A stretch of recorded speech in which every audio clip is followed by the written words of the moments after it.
Tension लिए फिर प्रत्येक प्राणी, किसी ने देख ले टेंशन होगी, किसी ने देख ले टेंशन होगी। क्या की टेंशन हो रही है? ये हमने अपनी परंपरा बिगाड़ रखी है। अब जैसे दास कि यहाँ बच्चों का विवाह करते हैं सिंपल वे से, जैसे कपड़े पहन रखे हैं इट इज, और रोटी भी यहाँ भगवान के भंडार में खाओ और बच्चों का ब्याह करो और जाओ।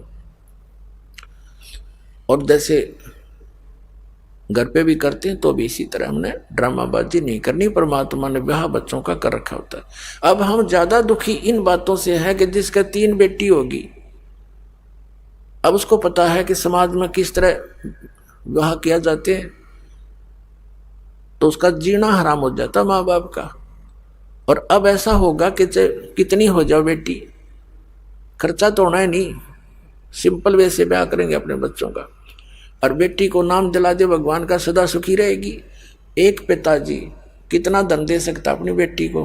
क्या आजीवन उसका गुजारा करा सकता है? फिर भी उसने अपने संस्कार से ही उसका काम चलेगा। तो संस्कार हम अच्छे बनाएंगे, बचपन से मालिक से जोड़ देंगे उन बच्चों को, तो परमात्मा सदा साथ रहेगा। जहां हम उनका साथ नहीं दे सकते वहां भगवान साथ देता है।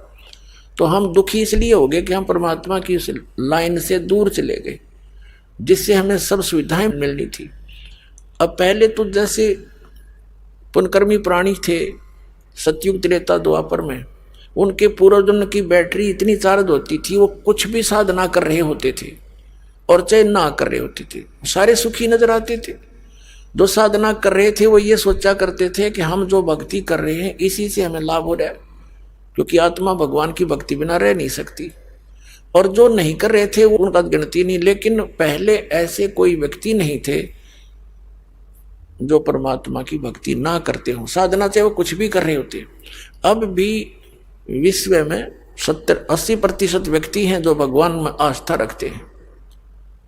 थोड़े बहुत जैसे चीन और रूस जैसे लोग हैं ये नास्तिक हो गए हैं, ये भी इन नकली गुरुओं के कारण ही हुए हैं, जिनके द्वारा बताए गए भक्ति विधि से परमात्मा से मिलने वाली राहत उनको हुई नहीं, जिस कारण से उन्होंने अपनी सोच से ये विधान बना दिया भगवान कहीं नहीं है, अपना करो और खाओ बस। और काल यही चाहता है कि इनको ऐसी उल्टी पट्टी पढ़वा दूं, ऐसा गलत भक्ति मार्ग बतवा दूं, इनको अध्यात्म लाभ हुआ नहीं, ये नास्तिक हो जा।